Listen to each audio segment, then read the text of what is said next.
Hello दोस्तों, आप सभी का स्वागत है आपके अपने YouTube चैनल चैंपियन वाला में। आपकी पुलिस में वर्दी पहनने का सपना अब सिर्फ 120 दिन दूर है। आई होप आप लोगों ने फॉर्म फिल कर दिया होगा। फॉर्म फिल कर दिया होगा तो फॉर्म फिल करने से सिर्फ सिलेक्शन नहीं होगा, लेकिन याद रखो कि इसके लिए एक सही स्ट्रेटजी, सही प्लानिंग के साथ अगर आप तैयारी करते हो तो अब तो आप सिलेक्शन ले पाओगे, नहीं तो भाई भीड़ लाखों में है और सिर्फ सीट जो है सिर्फ हजारों में है। आपकी स्ट्रेटजी ऐसी होनी चाहिए कि जैसे आपको लग रहा हो कि सर्जिकल स्ट्राइक की तैयारी कर रहे हो आप। सिर्फ एक तैयारी करने से आपका सिलेक्शन नहीं हो जाएगा। तो आज हम इन्हीं चीजों पे बात करने वाले हैं कि आपकी स्ट्रेटजी क्या होनी चाहिए और एग्जाम डेट क्या है, उसके बारे में हम बात करेंगे। कितने पाली में एग्जाम होगा, टोटल फॉर्म कितने फिल हुए, इन सारी चीजों पे हम एक एक करके डिस्कस करेंगे। इससे पहले सबसे पहले हम देखते हैं कि टोटल फॉर्म कितने फिल हुए। जैसे कि हम सबको पता है कि वैकेंसी 32,600 है। टोटल वैकेंसी कितनी है? 32,600। ठीक है, ये वैकेंसी है। लेकिन टोटल फॉर्म कितने फिल हुए हैं? टोटल फॉर्म फिल हुए हैं, टोटल फॉर्म ये 28 लाख, 28.5 लाख फॉर्म फिल हुए हैं। अब आप समझ पा रहे होगे इस साल की जो 2025-26 की वैकेंसी है, इसमें 32,000 सिर्फ वैकेंसी है। फॉर्म कितने फिल हुए? 28 लाख। एक सीट पे कितने लोगों का आपका देख रहे हो, एक सीट पे कितने लोग हैं? टोटल अगर निकालोगे आप तो ऑलमोस्ट 88 स्टूडेंट है एक सीट पे, मतलब 28.5 लाख। पिछली बार की जो हमारी वैकेंसी थी 60,000 वैकेंसी थी, 60,000 वैकेंसी थी और उसमें 50 लाख फॉर्म फिल हुआ था उसके पिछले साल। तो उसमें कितने लोग थे? 80 सीट, 80 स्टूडेंट थे एक सीट पे। लेकिन इस बार क्या है, बहुत ज्यादा रेशियो नहीं है, 88 स्टूडेंट, ज्यादा नहीं बढ़े। वैकेंसी अगर कम भी है तो फॉर्म भी कम फिल हुआ है। लेकिन ये ध्यान रखो, जो वहां पे फेल हुए थे, जो ये 50 लाख स्टूडेंट थे, उसमें सिर्फ 60,000 सिलेक्ट हुए। बाकी के जो बच्चे वो उनसे आपका कंपटीशन है भाई। तो आपको ऐसी रणनीति लेके चलनी होगी जिससे कि आप, ऐसा नहीं है कि अब सिर्फ 32,000 है, सिर्फ 32,000 नहीं, आपको सिर्फ अपने एक सीट से मतलब है। समझ पा रहे हो? सिर्फ आप अपने एक सीट पे फोकस करो और भाई आपके पास 4 महीने, उस 4 महीने की रणनीति मैं बताऊंगा आपको कैसे करना है, कैसे सिलेक्शन मिलेगा वो मैं बताऊंगा। या फिर आप 4 महीने देख लो या फिर 4 साल का वेट कर लो। अगर आप इस 4 महीने में सारी चीजें भूल के, बाहर की सारी चीजें भूल के सिर्फ आप अपनी पढ़ाई पे फोकस कर लेते हो, सिर्फ अपने आप पे फोकस करते हो, तो आपको इधर उधर नहीं भटकना पड़ेगा। वरना आगे के 4 साल भी आपको उन्हीं रिश्तेदारों के पास फोन करना होगा, उन्हीं के एंगेजमेंट में जाना होगा, उन्हीं के फंक्शन अटेंड करने होंगे। उसके अलावा आप कुछ नहीं करोगे और आगे के 4 साल बाद भी हो सकता है कि आपका सिलेक्शन हो या फिर एज निकल जाए। अगर आप इस कैटेगरी में इसमें हो गए, इसके पहले भी फॉर्म फिल किए होगे, तो इस बार तो आपकी एज निकल जानी है जब तक वैकेंसी आएगा। क्योंकि दोबारा वैकेंसी साल, 2 साल, 4 साल पे कब आनी है कुछ पता नहीं होता भाई। तो ये बात क्लियर हो गई। आपके सिंपल, आपका एग्जाम डेट, अभी मैं इसके बाद आपको एग्जाम डेट बता देता हूं। आपको सिर्फ 88 स्टूडेंट से फाइट करना है, ये 28 लाख से नहीं, 88 स्टूडेंट से, किसी एक को 88 स्टूडेंट से फाइट करना है। आपकी सीट कंफर्म है मेरे भाई, ये ध्यान रखो। इसकी चयन पर प्रक्रिया क्या है आप सबको पता है। अगर नहीं पता होती है तो एक बार मैं बता देता हूं क्या होगा। एग्जाम होगा और फिजिकल एफिशिएंसी टेस्ट होगा, जिसको आप बोलते हैं रनिंग, और हाइट वगैरह चेक होगी। ठीक है, इसको भाई मैं डिटेल में बता दूंगा। और उसके बाद क्या होगा? डॉक्यूमेंट वेरिफिकेशन होगा। ठीक है, ये आपका प्रोग्राम रहना है। लेकिन अब हम देखते हैं कि इस एग्जाम में कौन कौन से सब्जेक्ट होंगे और हमारी प्लानिंग आगे की क्या होनी है, जिसके लिए आज हम बात करने आए हैं।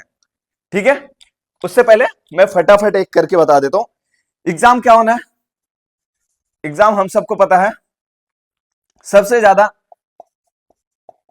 ले लेते हैं पहले हिंदी, रीजनिंग, मैथ और जीएस, जीके और करंट अफेयर। ठीक है, जीएस, जीके और करंट अफेयर। अब हम एक एक करके बात कर लेंगे कि मेन टारगेट किसको करना है हमको, और सबसे ज्यादा किसमें, कौन से सब्जेक्ट में कितने क्वेश्चन आएंगे, नंबर ऑफ क्वेश्चन। ठीक है, जैसे कि अगर हम देखते हैं तो हिंदी में 37 to 38 क्वेश्चन इसमें अगर विजुअल कम होगा तो 37 टू 38 क्वेश्चन, रीजनिंग के 47 48 क्वेश्चन रहेंगे। कितने हो गए? 37 38 या 47 48 रीजनिंग के क्वेश्चन होंगे। ऐसे ही अगर हम मैथ में आ जाते हैं, मैथ और जीके जीएस में, मैथ में आ जाएंगे हम आप 25 टू 27 क्वेश्चन रहेगा, 35 टू 37 क्वेश्चन रहने वाला है। सबसे ज्यादा अगर हम देख रहे होंगे तो सबसे ज्यादा क्वेश्चन कहां से हमारा? रीजनिंग से है। अब टोटल नंबर ऑफ क्वेश्चन कितने होने? Total number of question, total number of question जो होगा वो होगा हमारा 150। कितना? 150 नंबर ऑफ क्वेश्चन। लेकिन टोटल कितने मार्क्स का होगा? ये होगा 300 मार्क्स। कितने? 300 मार्क्स का। टोटल टाइम हमको कितना मिलेगा? Total time 120 minute. ठीक है, टोटल टाइम हमको मिलेगा 120 मिनट।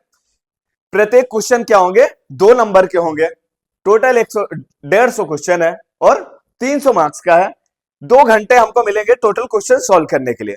ये तो हो गया हमारा कि क्या होना है, इसकी एग्जाम और सिलेक्शन की प्रक्रिया क्या है। लेकिन अब उसके बाद हम देख लेते हैं कि इसके बाद फिजिकल में क्या क्या होगा, और फिर हम उसके बाद बताते हैं आपको कि एग्जाम डेट क्या है और आगे की हमारी स्ट्रेटजी क्या होनी है।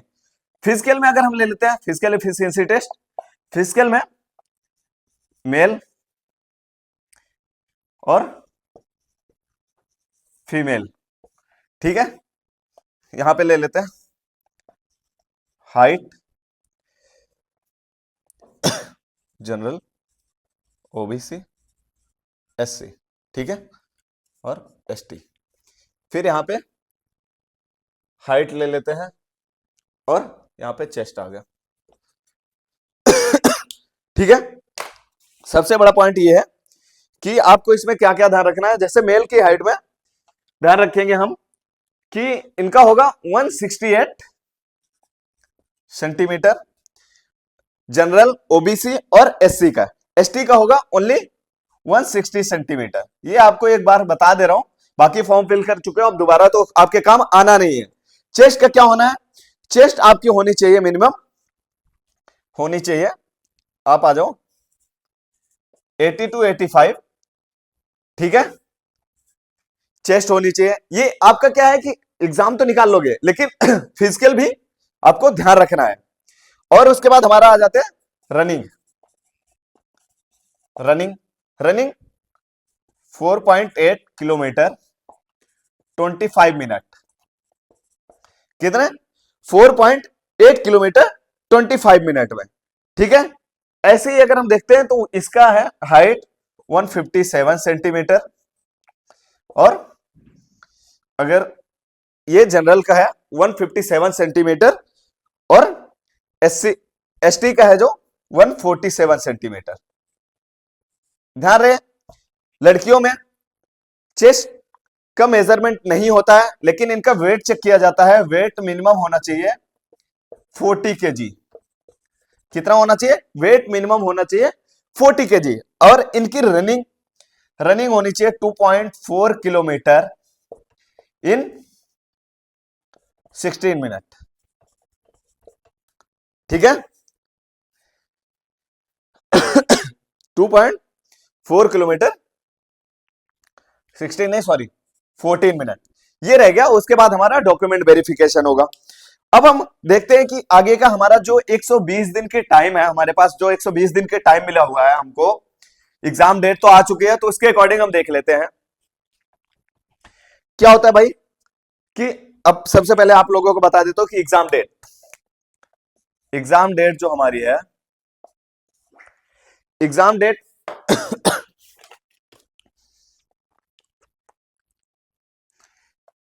एग्जाम डेट जो है वो 8, 9, 10 जून को है। मंडे, ट्यूसडे और वेंसडे को। संडे का सारा लोचा खत्म है। क्या होता है, संडे को अगर एग्जाम होता है, कभी एग्जाम आगे पीछे हो जाता है, किसी और एग्जाम की वजह से कोई बड़े एग्जाम होते हैं, तो भाई इसमें ऐसा कुछ नहीं होना है, क्योंकि मंडे ट्यूसडे वेडनेसडे को आपका एग्जाम है। दो पाली में एग्जाम होगा। कितना? दो पाली में एग्जाम होगा। ठीक है, तो आपका एग्जाम आगे पीछे होना या कैंसिल होने का कोई चांस नहीं। आप ध्यान रख लो भाई, सिर्फ आपके पास टोटल 120 दिन है, 118 दिन ही है, 4 महीने हैं आपके पास। उस 4 महीने की स्ट्रेटजी मैं बता रहा हूं आपको, आपको क्या करना है ये ध्यान हो गया। क्या क्या करना है? 8 9 और 10 जून को आपका एग्जाम है। 8 9 10 और जून को सब कुछ भूल जाओ, सिर्फ आप अपना एग्जाम, अपनी वर्दी पे पूरा ध्यान रखो भाई। सिर्फ आपकी वर्दी और कुछ नहीं दिखनी चाहिए आपको, कोई फेस्टिवल नहीं दिखना चाहिए, कोई कहीं पे कोई फंक्शन हो, कुछ भी नहीं दिखना चाहिए। सिर्फ आपको अपना एग्जाम और आपकी अपनी वर्दी दिखनी चाहिए। या भाई अगर ये 4 महीने या तो निकाल लो, या फिर 4 साल अपनी जिंदगी की निकाल दोगे, ये समझ लो। ठीक है, अब हम बात करते हैं एक एक करके कि हमारा आगे की स्ट्रेटजी क्या होनी है, सिलेक्शन रूल क्या होगा, देख लेते हैं हम। ठीक है, सबसे पहले मैं आपको स्ट्रेटजी बताता हूं, उसके बाद लास्ट के हमारे कुछ टिप्स है, उसको ध्यान रखना बस। ठीक है, हमारे पास है टोटल 120 दिन, मतलब 4 मंथ। ठीक है, टोटल 120 दिन है, मतलब 4 महीने हैं हमारे पास। तो 1 और 2 मंथ क्या करना है हमको, पहले और दूसरे महीने हमको कॉन्सेप्ट पे वर्क करना है। किस पे? कॉन्सेप्ट, कॉन्सेप्ट क्लियर करना है।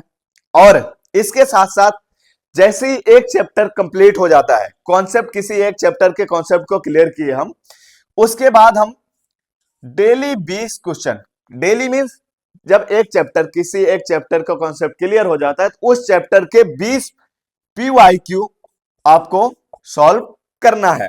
क्या करना है? पहले कॉन्सेप्ट पे काम करना है।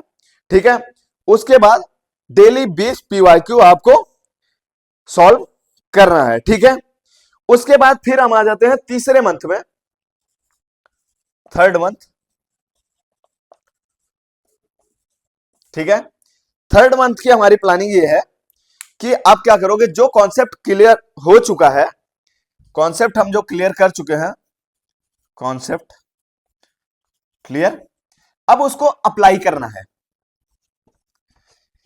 कॉन्सेप्ट तो हम पढ़े पहले और दूसरे महीने में, अभी आज से स्टार्ट कर देना भाई, आज से स्टार्ट कर देना है आपको। आज अभी पेन कॉपी लेके शुरू हो जाओ, आज से ही आपका ये स्टार्ट हो जाएगा। ठीक है, अभी से समझ लो कॉन्सेप्ट अगले 2 महीने तक आपका क्लियर हो जाएगा, फरवरी और मार्च तक। मार्च के आप ले लो 10 तारीख तक क्लियर कर लो कॉन्सेप्ट को। ठीक है, अब ये जो कॉन्सेप्ट क्लियर हो गया है, उसको क्या करना है? अप्लाई करना है। इस कॉन्सेप्ट को अप्लाई करने से क्या होगा, आपकी एग्जाम की स्पीड और एक्यूरेसी, इससे आपकी स्पीड और एक्यूरेसी बनेगी भाई। ठीक है, और यहां पे मॉक टेस्ट देना है। ठीक है, पहले महीने का हमारा प्लान हो गया कॉन्सेप्ट, ठीक है, प्लस 20 PYQ। दूसरे महीने को हो गया कॉन्सेप्ट क्लियर होने के बाद उसको अप्लाई करना है। आपको अप्लाई कहां करना है? मॉक टेस्ट देना है भाई, मॉक टेस्ट देना है, सेक्शनल मॉक टेस्ट। ध्यान रहे, सेक्शनल मॉक टेस्ट देना है इसमें, सेक्शनल मॉक टेस्ट। ठीक है, सेक्शनल मॉक टेस्ट देना है, एक एक सेक्शन के मॉक टेस्ट आपको देना है। ऐसा नहीं कि सिर्फ मॉक टेस्ट लगाए जा रहे हो, लगाए जा रहे हो, सेक्शनल मॉक टेस्ट देना है आपको। उसके बाद फिर हमारा जो तीसरा महीना है, मतलब चौथा महीना है, स्टेप 3 है, उसमें हम क्या करेंगे, 4 मंथ में एग्जाम का प्रेशर तो ऑलरेडी आ चुका होता है। अब एग्जैक्ट उसी एग्जाम के प्रेशर को फील करने के लिए हम डेली फुल लेंथ क्या करेंगे, daily full length, daily full length का हम क्वेश्चन सॉल्व करेंगे। ठीक है, मॉक टेस्ट क्या करना है, डेली फुल लेंथ का मॉक टेस्ट सॉल्व करना है आपको। ठीक है, और उसमें से आपको ढूंढना है कि आपकी गलती कहां हो रही है, गलती कहां हो रही है, सिर्फ यही करना है। यहां पे क्या करोगे, लास्ट का मंथ होगा आपका, उसमें मई 10 तारीख से लेके जून 10 तारीख तक आपको फिर से देख लो भाई, मैं 10 टू जून 10, इतने तक आपको सिर्फ daily full length mock test देना है। और आपको सिर्फ ये देखना है कि आपकी गलती कहां हो रही है, सिर्फ अपने गलतियों पे ध्यान देना है और उसको पढ़ना है। और ध्यान रहे कि जो एक छोटा सा पॉइंट है, जो हम फर्स्ट और सेकंड मंथ, फर्स्ट और सेकंड मंथ जो हम कॉन्सेप्ट क्लियर कर रहे थे, उसके एवरी